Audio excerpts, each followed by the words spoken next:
Hello everybody, it's me again, Callisto. Today I want to do a review of the game Dawn of the Zeds 2nd edition by Victory Point Games. It's a solo war game based on the State of Siege system, which I've reviewed previously in games like Zulus on the Ramparts, Ottoman Sunset, and Habsburg Eclipse, among others. It's a zombie gamed theme, so basically instead of fighting against Zulus or fighting against the British forces, the Anzacs in Ottoman Sunset, or the Germans, or with the Germans, I should say.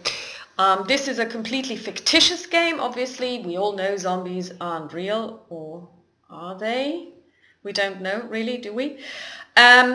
But the premise of the game is exactly the same. You have one central spot, which in this case is the town center, and you have different tracks leading towards this central space on which the zombies, the units, advance. And once even one of these units of zombies enters the town space, central space, you lose the game immediately. The game comes with, well, actually 4 different maps, side A, side B of the traditional map, and then a user-made map by somebody named Tim Allen, which is a huge fold-out map, and it also has a side A and a side B. One side contains the tunnel systems, the other side doesn't. I haven't played with the tunnel systems. I've played 4 times so far. And I've only ever played with the easiest setup, because even in the easiest setup it is very challenging.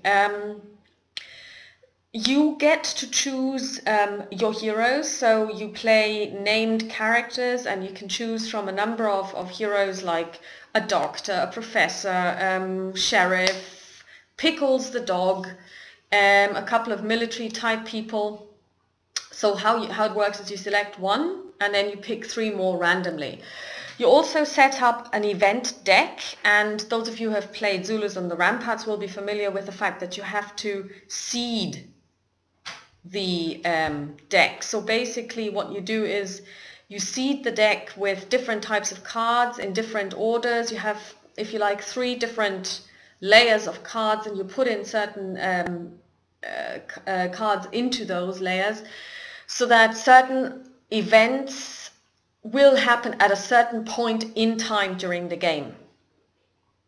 You also have so-called fate cards, which then come into effect if there is, oh, and here is Sauron, the cat that ate my adventure deck, my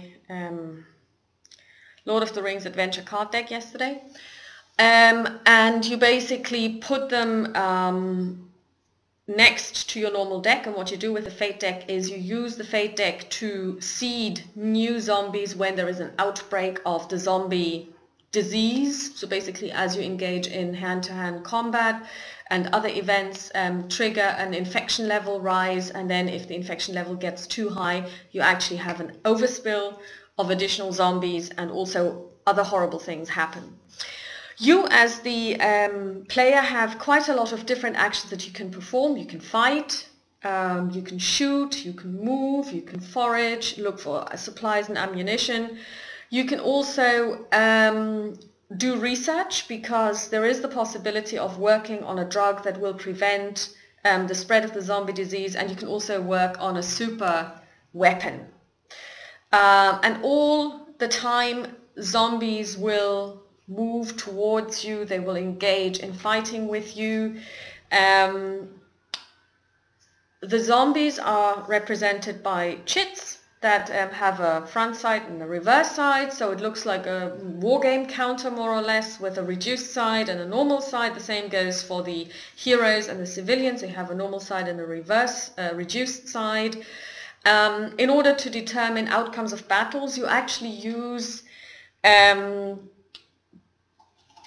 cards with the normal stats that you would know from a normal war game. So for example, you roll 2d6 and then you compare the strengths of each of the fighting sides, and then depending on the supremacy level. If you have somebody who's twice as strong as the other group, you look at a different part of the chart. So it is very much like a war game, like the system you would find in Simple or in GBOH, for example, where you compare strengths of forces and then make decisions based on that, how to apply the die rolls. Overall, it gets very hectic very, very quickly. There is an awful lot to do, which is a good thing, I suppose. But for some reason, it didn't really do it for me. I really wanted to like this game, and I'm not disliking it, but considering that it's a zombie game, it has a lot of complexity, which isn't because there is theme, but because they just decided, oh, and you can do this, and you can do that, and let's allow them to build a weapon. Let's allow them to do research for a drug, which is all fine and dandy. But the problem is you only have a very, very limited amount of actions per round. Sometimes you end up with one action. So I was unfortunate in 2 of my games. I haven't won a single one, by the way. I was unfortunate to have 2 games where I only had 1 ammunition to begin with, because you roll a die for that. And I got 3 cards in a row where I only had 1 action. But at the same time, the zombies kept coming, and it became really overwhelming in a really, really short time, which is great because that's state of siege. Everybody's advancing towards you. But the problem is that what they're talking about, you have all of these different things that you could concentrate on. You could work on research, you could do this, you could do that. In reality, I don't see how this would ever work, because I don't think you can ever do any of these in a meaningful way and achieve anything. You would just basically split your actions, never get anywhere with the fighting, never get anywhere with the research, never get anywhere with building the weapon, because you're just spreading yourself too thin. So I didn't really like that, and it's not because I suffer from analysis paralysis or because I don't like complicated games, quite the contrary. But to me, the problem was you are given a lot of choices, but they are actually not really choices, because basically if you were to follow the different routes that there are, you will lose anyway. So I don't really see how these choices actually help you, because the luck factor is too high in this game.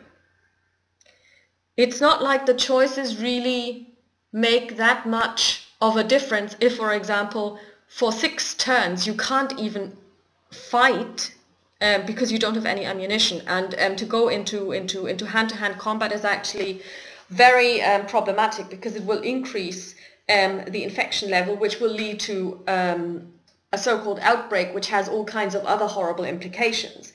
And they do say that the idea was to have I think a loss rate of 80%, which I'm fine with. I'm playing the Lord of the Rings adventure deck in parallel at the moment, and that's completely luck-based. I mean, this is a push your luck mechanic.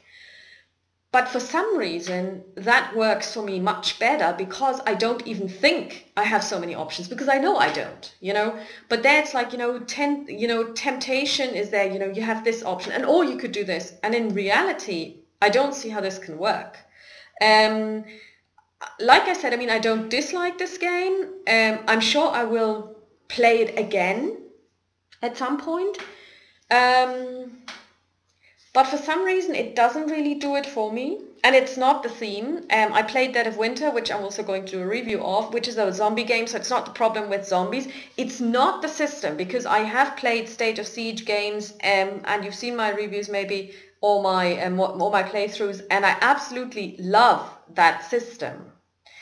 And there I have a loss rate which is almost identical. I've got something in my eye, sorry. But for some reason, it's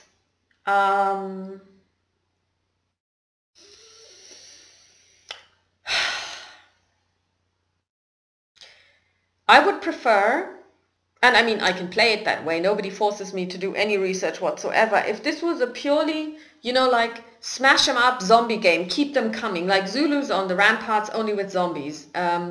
But something about it makes it just okay. It's an okay game. If you like zombies, if you're into Stage of Siege games, do check it out. I